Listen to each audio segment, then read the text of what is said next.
મારું નામ ઉદય છે.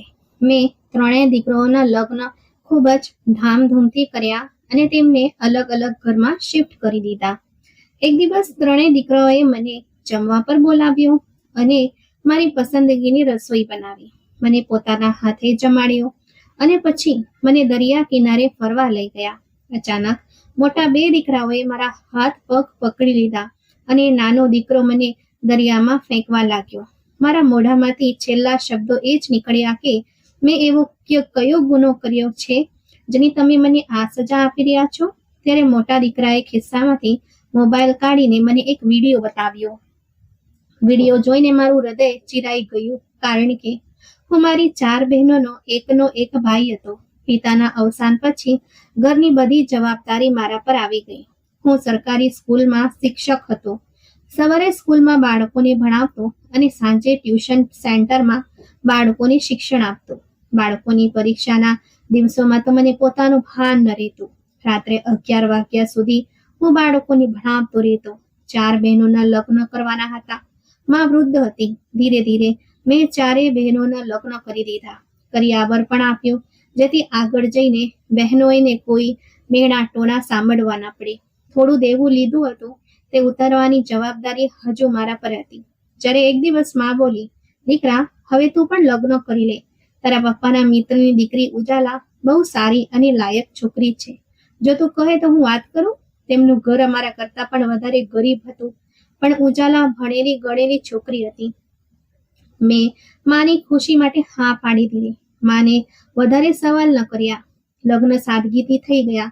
ઉજાલાની માએ ઉજાલાને 4 જોડા કપડાં, એક ચૂલો અને એક માટીની હાંડી આપીને દીકરીને વળાવી. દિલમાં થોડો ખચકાટ થયો, પણ જીભ બંધ રાખી. ઉજાલા અમારા ઘરે આવી ગઈ. તે ઓછું બોલતી અને સાંભળતી વધારે. ઉજાલા હર વખત માની સાથે જ રહેતી અને ઘરના કામોમાં પરવાયેલી રહેતી. પણ દિલનો એ હિસ્સો જે મારી પ્રેમનો હકદાર હતો, તે કદાચ ક્યાંક બીજે અટવાયેલો હતો. પહેલા દિવસે જ માએ ચૂપકેથી મારા કાનમાં કહ્યું, પત્ની છે, નવી દુલ્હન છે, એની સાથે નરમાસથી વર્તજે. મેં હળવું માથું હલાવ્યું, પણ અંદરથી કંઈ ખોખલું લાગતું હતું. તેની પાસે કોઈ કરિયાવર નહોતો, ના બેડ, ના કિચન સેટ, ના સોનાના ઘરેણાં. એ દરેક વસ્તુ જે હું વર્ષોથી બહેનોના લગ્નમાં જોતો આવ્યો હતો, તે હવે મારા પોતાના લગ્નમાં ક્યાંય નહોતી. એક દિવસ જ્યારે મહોલ્લાના એક જૂના મિત્રએ મને મજાકમાં કહ્યું, ઉદય, દુલ્હન સાથે શું લાવ્યું? હું ચૂપ થઈ ગયો. તે દિવસે પહેલી વાર દિલમાં એક ખૂંચતી શાંતિ છવાઈ ગઈ. ઉજાલાએ એક દિવસ મારા માટે પોલાવ બનાવ્યો. મેં ચાખ્યું અને બસ એટલું જ બોલ્યો, આ પોલાવ પણ તારી માના કરિયાવર જેવું જ છે, બે સ્વાદ. તેણે કંઈ કહ્યું નહીં. ચૂપચાપ વાસણ ઉઠાવીને રસોડામાં જતી રહી. માએ પછીથી કહ્યું, ઉદય, એ તો બિચારી છે, તારો સાથ નિભાવવા આવી છે. એમાં એનો શું વાંક કે એના મા બાપ કંઈક આપી ન શક્યા? વાંક એ જ છે માં કે એ ખાલી હાથે આવી છે. મેં બહેનોના લગ્ન પર દુનિયાભરનો સામાન આપ્યો. કોઈએ ખાલી હાથે સ્વીકાર ન કર્યો અને મેં બધું સહન કરીને ખાલી હાથે સ્વીકાર કરી લીધો.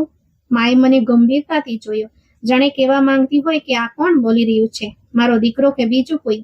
વખત વીતતો રહ્યો. ઉજાલા દરરોજ કોશિશ કરતી રહી કે ઘરની શાંતિ જળવાઈ રહે, પણ મારા વેણ અને મારી કટાક્ષ ભરી ચૂપકીદી તેના ધૈર્યની સતત પરીક્ષા લેતી રહી.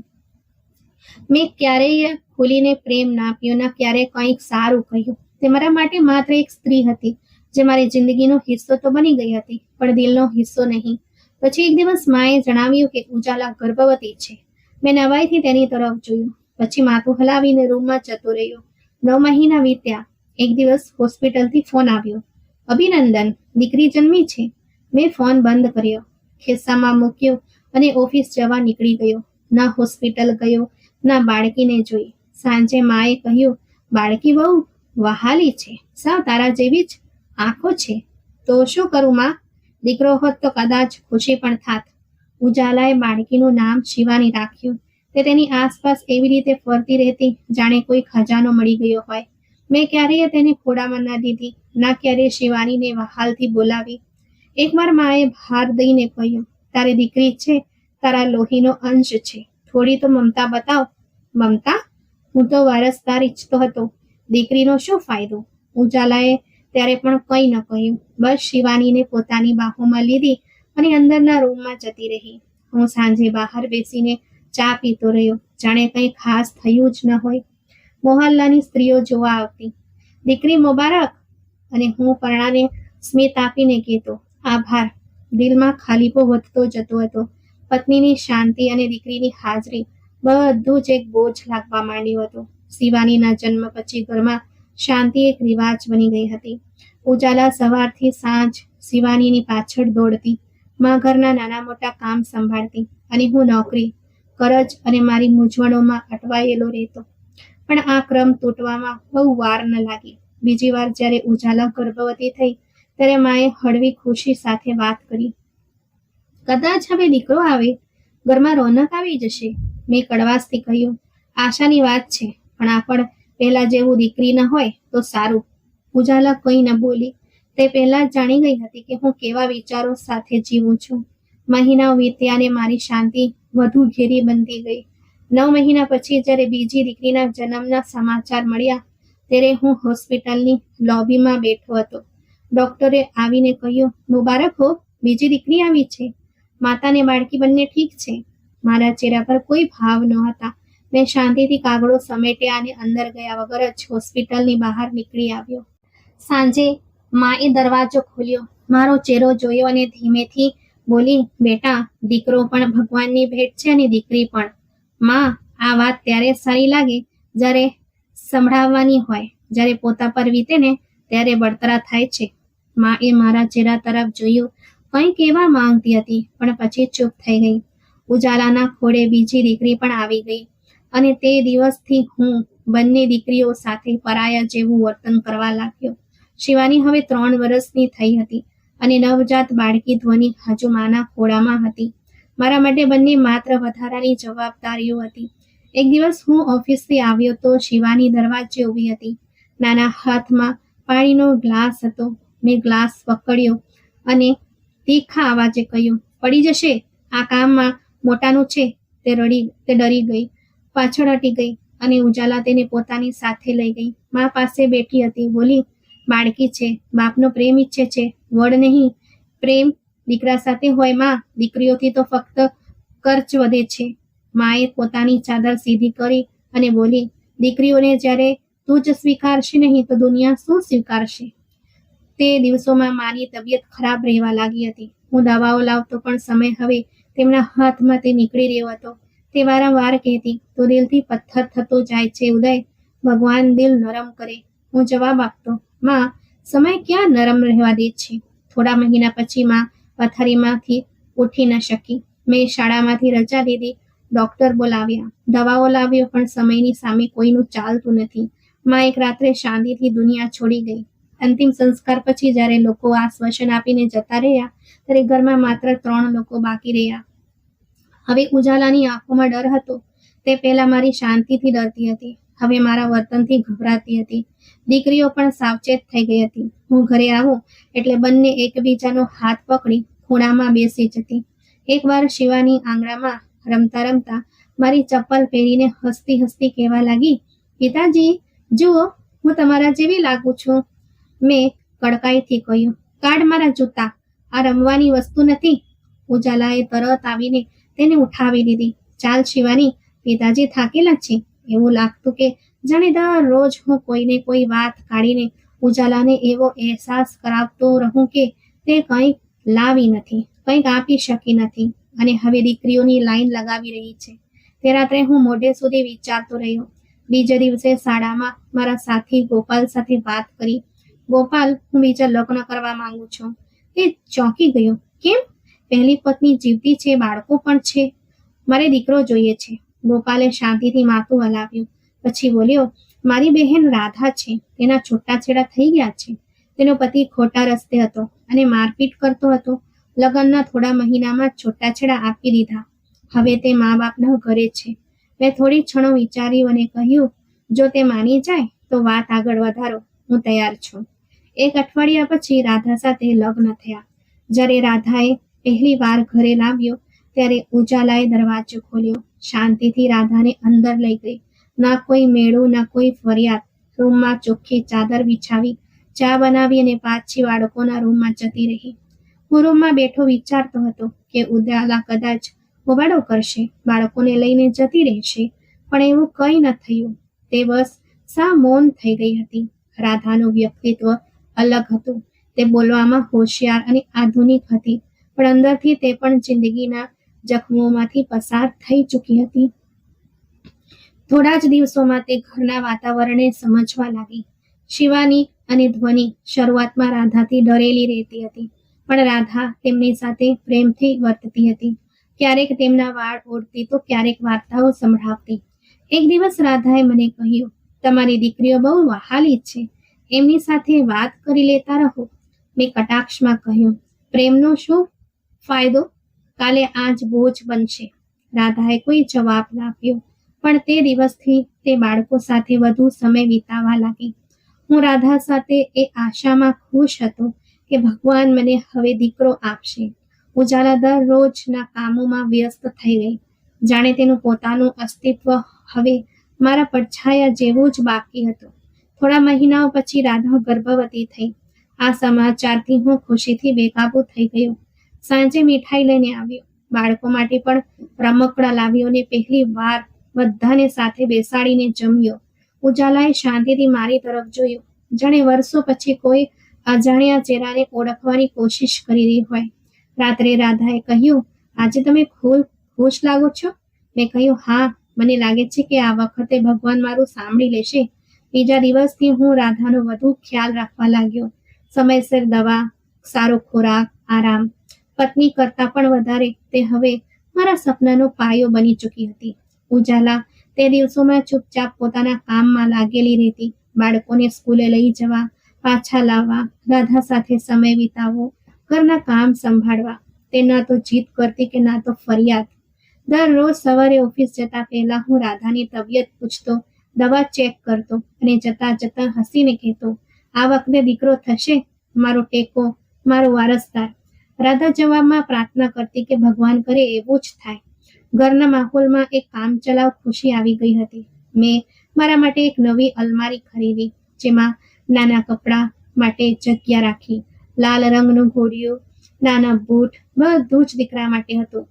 શિવાનીએ તે બૂટ જોઈને પૂછ્યું, પિતાજી, આ કોના માટે છે? મેં કહ્યું, તારો ભાઈ આવશે એ પહેરશે. ધ્વનિએ પણ પાછળથી કહ્યું, તો શું અમે ન પહેરી શકીએ? મેં તેમની તરફ જોયા વગર જ કહ્યું, આ ફક્ત છોકરાઓની વસ્તુ છે. થોડા મહિના પછી રાધાની તબિયત બગડી.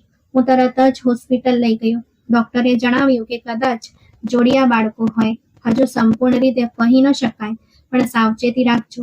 આ સાંભળીને મારા દિલમાં એક વિચિત્ર ડર અને ખુશી ભેગા થયા. મેં રાધાને આશ્વાસન આપ્યું, ભલે જોડિયા હોય, ભગવાન દીકરો આપશે. સમય વીતતો ગયો.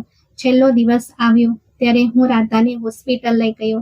ઓપરેશન થિયેટરમાં જતી વખતે તેણે મારો હાથ પકડીને કહ્યું, તમે નારાજ તો નહીં થાઓ ને? જે પણ થશે એ ભગવાનની મરજી હશે. મેં તેના હાથ પર હાથ રાખ્યો. બસ મારી પ્રાર્થના સ્વીકાર થઈ જાય, બસ આ ઈચ્છા પૂરી થઈ જાય. 3 કલાક પછી નર્સ બહાર આવી. મારા હાથ પરસેવાથી ભીના હતા. મેં પૂછ્યું, શું થયું? તાણે એક નજર મારા પર નાખી અને પછી કહ્યું, મુબારક હો, બંને દીકરીઓ છે, ખૂબ વહાલી જોડિયા દીકરીઓ. માતા પણ સુરક્ષિત છે. હું શાંત થઈ ગયો. એવું લાગ્યું જાણે કોઈએ મારા અંદરથી આવાજ ખેંચી લીધો હોય. હું એક ઢગલું પાછળ હટ્યો અને દિવાલનો ટેકો લઈને આંખો બંધ કરી દીધી. રાધાને જ્યારે હોશ આવ્યો ત્યારે તેણે મને જોયો. તેની આંખોમાં સવાલ હતો. મેં ફક્ત એટલું જ કહ્યું, તું આરામ કર, તારે કંઈ કહેવાની જરૂર નથી. હું હોસ્પિટલથી સીધો ઘરે ન ગયો, ઓફિસે ચાલ્યો ગયો અને સાંજ સુધી ત્યાં જ બેસી રહ્યો. ઉજાલા જ્યારે રાધા અને જોડિયા દીકરીઓને ઘરે લાવી ત્યારે આખું ઘર બાળકોના આવાજથી ગુંજી ઉઠ્યો. હવે ઘરમાં 4 દીકરીઓ હતી. બધી બાજુ કપડાના ઢગલા, બોટલો, રમકડા અને રડવાનો અવાજ. 4 દીકરીઓની હાજરી મારા માટે રોજ એક સવાલ બની ચૂકી હતી. ઓફિસમાં બેઠો હોઉં ત્યારે હિસાબ કિતાબ કરતો, કેટલા કપડાં જોઈશે, કેટલી ફી હશે, ખાવાનો ખર્ચ, દવા, સ્કૂલ, પુસ્તકો, અને પછી લગ્નનો બોજ અલગ. મને એક ઘોઘાટ લાગતો હતો જેનાથી ભાગવાનો કોઈ રસ્તો ન હતો. અઠવાડિયોથી એક વિચાર મારી સાથે સૂતો જાગતો હતો. એક ઉકેલ, એક છેલ્લો રસ્તો.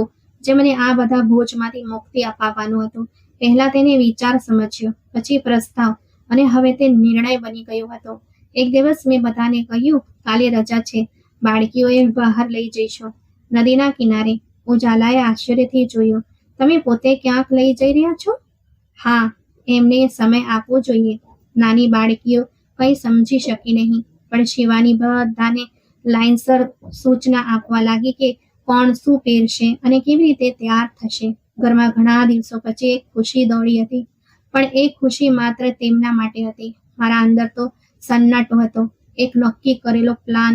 બીજા દિવસે સવારે મેં નાસ્તો કર્યો, બધાને તૈયાર થવાનું કહ્યું અને ગાડી કાઢી. ઉજાલા અને રાધા બંનેએ સાથે આવવાની ઈચ્છા વ્યક્ત કરી, પણ મેં ટાળી દીધું. આજે માત્ર દીકરીઓ સાથે સમય વિતાવવા માંગતો હતો. કેટલીક યાદો બનાવી હતી. ઉજાલાએ કોઈ વિરોધ ન કર્યો. બસ એકવાર શિવાનીના વાળ સરખા કર્યા અને ધીમેથી કહ્યું, પિતાજીનું કહેવું માનજો, બધાની સંભાળ રાખજો. રસ્તામાં ગાડીમાં દીકરીઓ ગીતો ગાતી હતી, એકબીજા સાથે હસી હસીને વાતો કરતી હતી. હું શાંત હતો, બસ ગાડી ચલાવી રહ્યો હતો. દરિયા કિનારો સુમસામ હતો, હવામાં ભેજ હતો અને પાણીના મોજા તેજ હતા. દીકરીઓ એક સાથે ગાડીમાંથી ઉતરી અને દોડતી દરિયા પાસે ગઈ. શિવાનીએ કહ્યું, પિતાજી, દરિયો કેટલો સુંદર છે. મેં એક ક્ષણ તેમની તરફ જોયું અને મેં મારા દિલની દિવાલને વધુ કઠણ કરી લીધું. શિવાની મારી પાસે આવી, હાથ પકડીને બોલી, પિતાજી, તમે પણ પાણીમાં આવો, આપણે સાથે રમીશું. મેં કહ્યું, હા, હું હમણાં આવું છું. તમે બધા જરા સામે ઊભા રહો, એક ફોટો પાડવો છે. બધી દીકરીઓ ખુશીથી એક લાઈનમાં ઊભી રહી ગઈ. દરિયાના ગાજતા મોજા પાછળ શોર કરી રહ્યા હતા. હું એક એક કરીને તેમની પાસે ગયો, તેમના માથા પર હાથ રાખ્યો અને પછી પહેલીને ધક્કો મારી દીધો. તે ચીસ પાડીને પાણીમાં જઈ પડી. બીજીને જોવાનો મોકો જ ન આપ્યો, તેને પણ વહાવી દીધી. ત્રીજી, ચોથી. દરેક ધક્કો એક ફેસલો હતો, દરેક ચીસ એક સવાલ હતી, પણ હું જવાબ આપવાના મૂડમાં ન હતો. થોડી ક્ષણોમાં દરિયો પોતાની લહેરો સાથે મારી દીકરીઓને ગળી ગયો. હું થોડા ઢગલા પાછળ હટ્યો અને દરિયાને જોતો રહ્યો.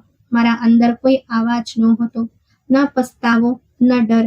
પાછળ વળતી વખતે ગાડીમાં બેસતા મેં એકવાર પાછળ જોયું. પાણી વહી રહ્યું હતું, જાણે કંઈક થયું જ ન હોય. ઘરે પહોંચ્યો તો રાધા અને ઉજાલા દરવાજે ઊભી હતી. મેં ઊંડો શ્વાસ લેતા કહ્યું, દરિયાનું પાણી અચાનક વધી ગયું, બધી દીકરીઓ વહી ગઈ. હું કંઈ ન કરી શક્યો.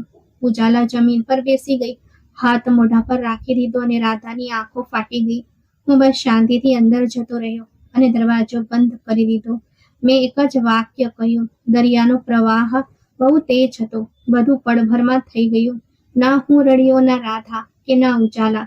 ઉજાલાની આંખોમાંથી આંસુ ટપકતા હતા, પણ જીભ બંધ હતી. રાધાના શ્વાસ તેજ થઈ ગયા હતા, પણ તેણે એક શબ્દ ન કહ્યો. હું સીધો રૂમમાં ગયો અને સૂઈ ગયો, જાણે કોઈ થાકેલો માણસ હોય જે કંઈક સહન કરીને પાછો આવ્યો હોય. બીજા દિવસે મોહલ્લામાં વાત ફેલાઈ ગઈ કે દરિયામાં પૂર જેવું આવ્યું અને 4 દીકરીઓ વહી ગઈ. કોઈએ સવાલ ન કર્યો, કોઈએ શંકા ન કરી. મેં દેખાડો કરવા ઓફિસથી 4 દિવસ રજા લીધી. 5મા દિવસે રાધાએ કહ્યું, જો તમે ઈચ્છો તો થોડા દિવસ શહેર બહાર જઈએ, મન પરોવાઈ જશે. મેં નિસાસો નાખતા કહ્યું, આ બધું નસીબ હતું, બસ હવે આગળ વધવું છે. થોડા અઠવાડિયા પછી રાધાએ જણાવ્યું કે તે ફરીથી ગર્ભવતી છે. મેં તરત તેની સામે જોયું. ટેસ્ટ પોઝિટિવ હતો. મેં હકારમાં માથું હલાવ્યું અને કશું કહ્યા વગર ઘરની બહાર નીકળી ગયો. ઉજાલાએ જ્યારે સાંભળ્યું તો થોડી વાર સ્તબ્ધ રહી ગઈ. પછી બસ એટલું જ કહ્યું, ભગવાન રક્ષા કરે. આ વખતે મેં બસ મૌન ધારણ કર્યું. અને પછી જ્યારે સમય આવ્યો, રાધાએ એક દીકરાને જન્મ આપ્યો. દીકરાના જન્મ પર પહેલી વાર મેં હોસ્પિટલના રૂમમાં ખુશીથી પગ મૂક્યો. મેં બાળકને તેડી લીધું, કપાળ પર ચુંબન કર્યું અને કહ્યું, હવે વારસ આવ્યો છે. રાધા થાકેલી હોવા છતાં સ્મિત કરી રહી હતી. ઉજાલા રૂમના એક ખૂણામાં ઊભી રહીને બધું શાંતિથી જોઈ રહી હતી. મેં પહેલી વાર ઉજાલા સાથે આંખ મિલાવીને કહ્યું, ભગવાને મોડું તો મોડું, પણ હવે દીકરો આપી દીધો છે. ઉજાલાએ હળવું સ્મિત આપ્યું, પણ થોડી વાર પછી તે રૂમની બહાર નીકળી ગઈ. દીકરાનું નામ મેં પોતે રાખ્યું, કુલદીપ. કુલદીપના જન્મ પછી મારી જિંદગી એક નવી રાહ પર આવી ગઈ હતી. હું દિવસ રાત તેની આસપાસ ફરતો, રમકડા ખરીદતો, કપડાં બદલતો, ફોટો પાડતો. ઘરમાં હવે એ બાળક જ કેન્દ્ર બની ગયો હતો. થોડા સમય પછી રાધા ફરી ગર્ભવતી થઈ અને આ વખતે પણ દીકરો જન્મ્યો. મારો ગર્વ બમણો થઈ ગયો. લોકોની વચ્ચે બેસતો અને ગર્વથી કહેતો, મારા 2 દીકરા છે. પછી 1 વર્ષ પછી ત્રીજો દીકરો પણ દુનિયામાં આવ્યો. રાધાએ આ વખતે પણ શાંતિથી બધું સહન કર્યું. ઉજાલાનું વલણ પણ બદલાયું નહીં. તે પોતાની દુનિયામાં ખોવાયેલી બાળકોની સેવા કરતી, રાધાનો સાથ આપતી અને કોઈ ફરિયાદ વગર જિંદગી જીવતી ગઈ. હવે મારા ઘરમાં 3 દીકરા હતા અને મારા માટે દુનિયા પૂરી થઈ ગઈ હતી. હું અવારનવાર લોકોને કહેતો, સાચા વારસ તો દીકરા જ હોય છે, દીકરીઓ તો વળાવી દેવાની હોય છે. મોહલ્લાના કેટલાક વડીલો એક દિવસ બેઠા હતા. કોઈએ પૂછ્યું કે તારી 4 દીકરીઓ હતી ને? મેં ખભા ઉછાળતા જવાબ આપ્યો, તકદીરનું પાણી બધાને લઈ ગયું. આ જવાબ મારા માટે ગોખાયેલું વાક્ય બની ગયું હતું. તેના પર કોઈ વધુ વિચારતું નહીં. મારા માટે દીકરીઓનું પ્રકરણ બંધ થઈ ગયું હતું. મેં 3 દીકરાઓ માટે સારી સ્કૂલ પસંદ કરી. તેમનો અભ્યાસ, ખોરાક, કપડાં બધું જ શ્રેષ્ઠ રાખ્યું. તેમના રૂમમાં એસી, હાથમાં મોબાઈલ અને મારી જીભ પર બસ એક જ પ્રાર્થના, આ જ મારો સહારો બનશે. સમય વીતતો ગયો. 3 દીકરાઓ હવે મોટા થઈ ગયા હતા. કુલદીપે MBA માં ડિગ્રી પૂરી કરી હતી. બીજો દીકરો માલવ એન્જિનિયર હતો અને સૌથી નાનો યુવી યુનિવર્સિટીના છેલ્લા સેમેસ્ટરમાં હતો. ઘરમાં ઇજ્જત, દોલત, સુખ, સુવિધા બધું જ હતું. હું અવારનવાર વડીલો સાથે બેસીને કહેતો, સંતાન હોય તો આવા હોય, દીકરા વગર તો જિંદગી માત્ર દુઃખોની ગણતરી છે. માલવે એક દિવસ આવીને કહ્યું, પિતાજી, એક પ્લાન છે. દરિયા કિનારે એક ફાર્મિંગ પ્રોજેક્ટ નાખવાનું વિચારી રહ્યા છીએ. જગ્યા જોવા જેવી છે. તમે પણ ચાલો ને? મેં હસતા કહ્યું, આટલા વર્ષો પછી તમે લોકોને દરિયો યાદ આવ્યો? કુલદીપે ખભા પર હાથ રાખ્યો, પિતાજી, જૂનો સમય યાદ કરીશું. કંઈક નવું પ્લાનિંગ પણ વિચારવું છે. દરિયાનું નામ સાંભળીને મારા દિલમાં અજીબ હલચલ થઈ, પણ મેં ચહેરા પર દેખાવા ન દીધી. ભલે, તમારી ઈચ્છા છે તો હું પણ સાથે ચાલું છું. બીજા દિવસે સવારે તેઓ 3 ગાડી લઈને આવ્યા. હું વચ્ચેની સીટ પર બેસી ગયો. રસ્તામાં હસી મજાક થતી રહી. કુલદીપે કહ્યું, પિતાજી, ત્યાં ફોટા પણ પાડીશું. તમે દરિયામાં પગ રાખશો તો બાળપણ જેવી ખુશી મળી જશે. મેં બહાર જોતા કહ્યું, એ જગ્યા બહુ કંઈક યાદ અપાવે છે, પણ હવે બધું ભૂતકાળ થઈ ગયું છે. માલવે પાછળથી હસતા કહ્યું, ભૂતકાળ ક્યારનો મરી ગયો પિતાજી, હવે બસ ભવિષ્ય છે. ગાડી દરિયા કિનારે આવીને રોકાઈ. એ જ જગ્યા હતી, તે જ મોજા, ભેજવાળી હવા અને એ જ સન્નાટો જે વર્ષો પહેલા મારી સાથે રહી ગયો હતો. અમે બધા નીચે ઉતર્યા. કુલદીપ કેમેરો પકડીને ઊભો હતો. યુવી આગળ વધીને બોલ્યો, પિતાજી, જરા અહીં આવો. આ જગ્યા સારી છે, લાઇટિંગ પણ બરાબર છે. હું થોડા ઢગલા આગળ વધ્યો. પાણીના શોરમાં કેટલીક યાદો ઢગલા સાથે લપેટાવા લાગી. કુલદીપે કહ્યું, પિતાજી, બસ એક ફોટો, અહીં ઊભા રહીને. હું ઊભો રહ્યો. પાછળ તે 3 હતા. માલવે કહ્યું, પિતાજી, થોડા હજુ આગળ, સાવ કિનારે. મેં ઢગલું આગળ વધાર્યો અને જેવું મેં મોઢું ફેરવ્યું, એક જોરદાર ધક્કો. પાણીની ઠંડીએ મારા શરીરને એક ક્ષણમાં જકડી લીધું. હું સંભાળી ન શક્યો. મોજા મારા પર ફરી વળ્યા. હું હાથ પગ મારતો રહ્યો, પણ નીચેની જમીન સરકી ગઈ હતી. કાનમાં બસ એક જ વાક્ય ગૂંજ્યું, તમે અમારી મિલકત પર સાપ બનીને બેઠા હતા, હવે બસ કરો.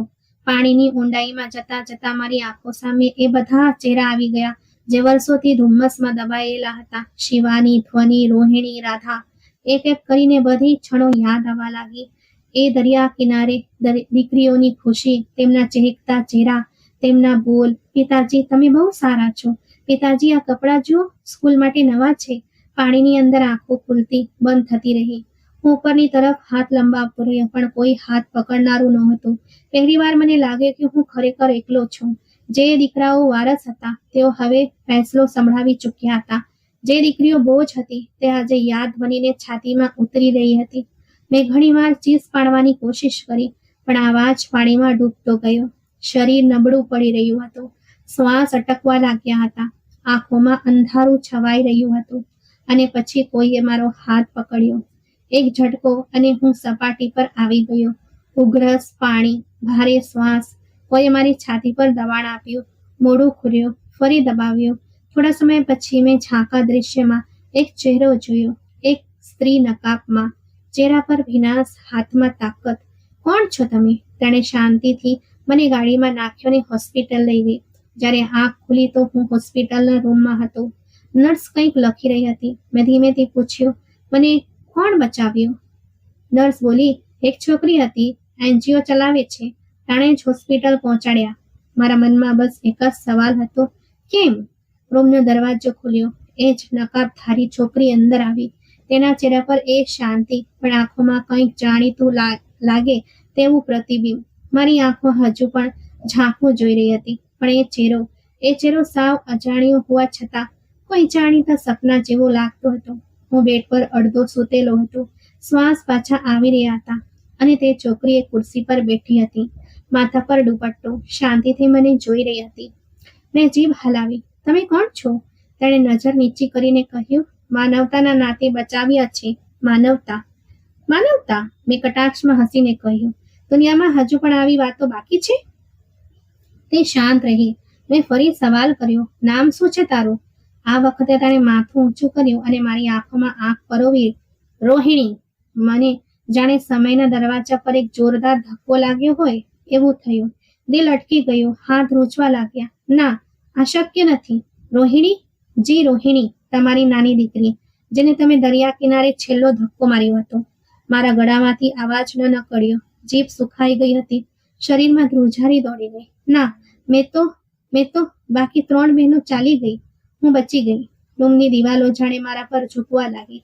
રોહિણીનો અવાજ હવે મારા કાનમાં ઉભરી રહ્યો હતો. એક અજાણ્યો માણસ જે દરિયા પાસે ચાલી રહ્યો હતો.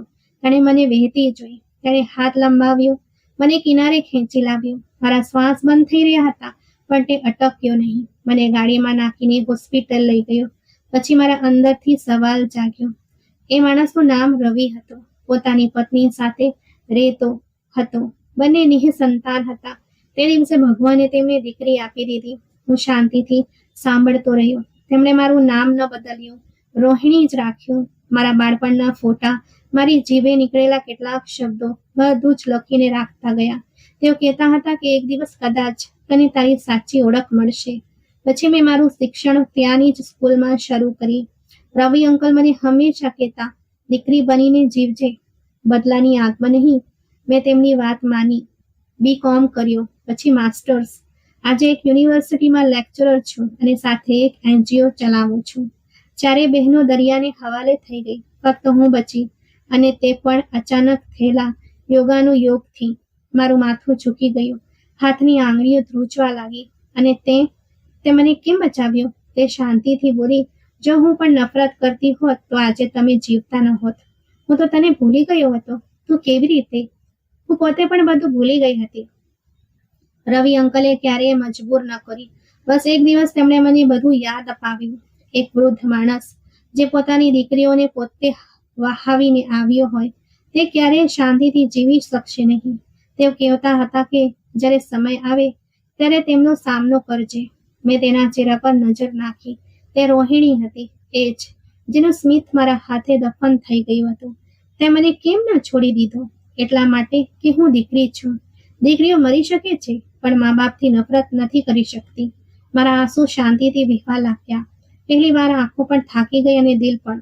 શું તે મને માફ કરી દીધો? જે દિવસે બચાવ્યો તે દિવસે જ માફ કર્યો. અને તારી માં ઉજાલા, તે કેવી છે? હું તેને મળી ચૂકી છું. તે હવે ખૂબ વૃદ્ધ થઈ ગઈ છે, પણ તમારી વફાદાર આજે પણ છે. દીકરાઓ, તેમને કંઈ ખબર છે? હા, તેમને બધું ખબર છે. તેઓ જાણે છે કે તમે બચી ગયા છો અને કોણે બચાવ્યા છે. મેં માથું નમાવીને કહ્યું, કારણ કે તમારી વાર્તા હવે પૂરી થઈ ચૂકી છે. દીકરાઓ પોતાની મરજીથી જીવી રહ્યા છે. તેમની પાસે સમય નથી. અને તું અહીં કેમ? ફક્ત એ જોવા આવી છું કે તમને કંઈક અહેસાસ થયો કે નહીં. બધું જ થયું. જે ન હતું થવું જોઈતું તે બધું જ થયું. રોહિણી ઊભી થઈ ગઈ. હવે હું જાઉં છું. જો તમારે રહેવાની જગ્યા જોઈતી હોય તો આ NGOમાં આવી શકો છો. તું મને ત્યાં જગ્યા આપીશ? તે મારું નહીં, ભગવાનનું ઘર છે. ત્યાં બધા માટે જગ્યા છે. અહીં સુધી કે તમારા માટે પણ દરવાજો ખુલ્લો છે.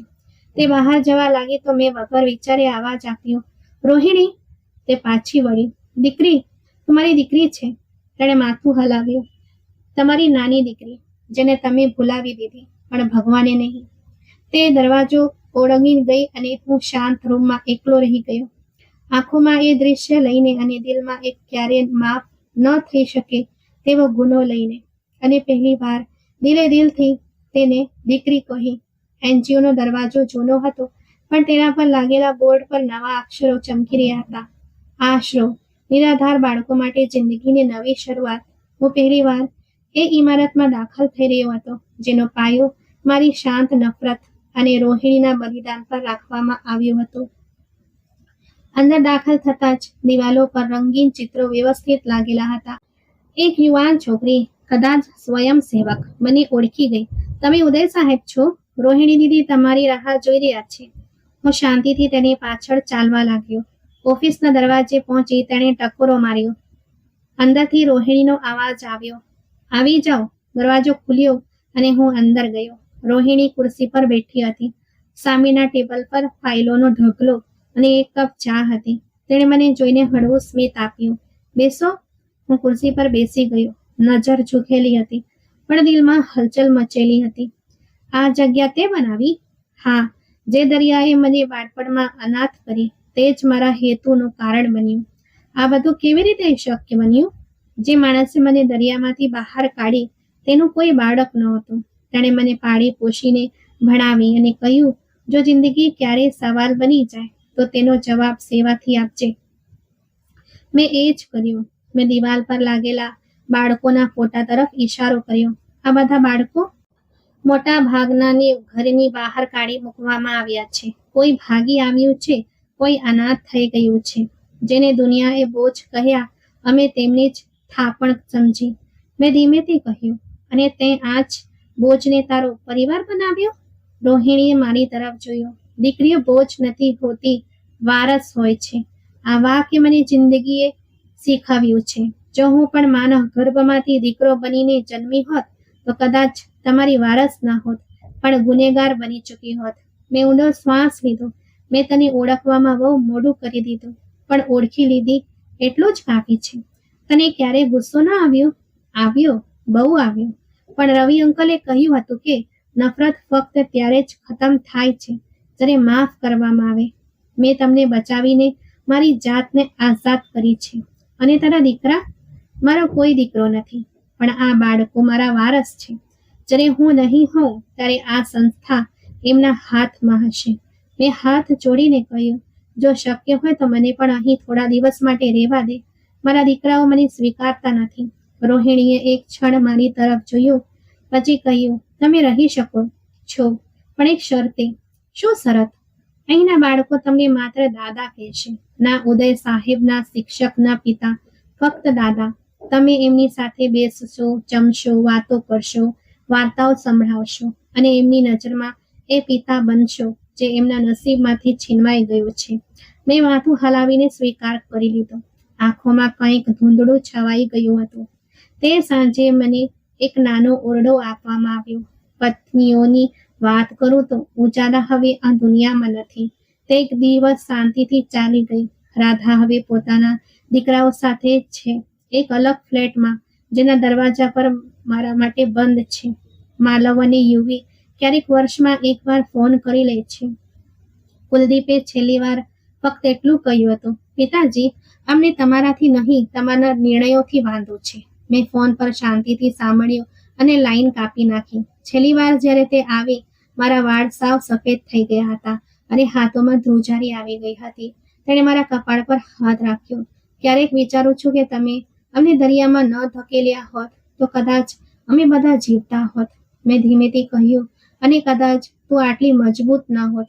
કદાચ હું આટલો પસ્તાત પણ નહીં. સત્ય એ જ છે કે તકદીર માણસને તોડે છે, પણ ત્યાંથી જ જોડતા પણ શીખવે છે. તું ખુશ છે ને રોહિણી? હા, કારણ કે મને ખબર છે હું કોઈનો બોજ નથી, કોઈની તાકાત છું.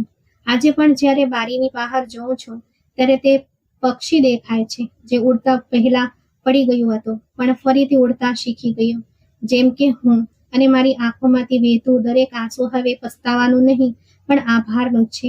હું ઉદય છું અને હવે હું જાણી ચૂક્યો છું કે દીકરીઓ ક્યારે બોજ નથી હોતી, પરંતુ તે ભગવાનની અનમોલ ભેટ અને પરિવારની સાચી વારસ હોય છે. જે દીકરાઓ માટે પિતા ખોટું પગલું ભરે છે, તે જ દીકરાઓ અંતે સાથ છોડી દે છે. જ્યારે તિરસ્કૃત દીકરી જ નિઃસ્વાર્થ પ્રેમ અને સેવા દ્વારા પિતાનો સાચો સહારો બને છે. મિત્રો, આ વાર્તા વિશે તમારો શું અભિપ્રાય છે?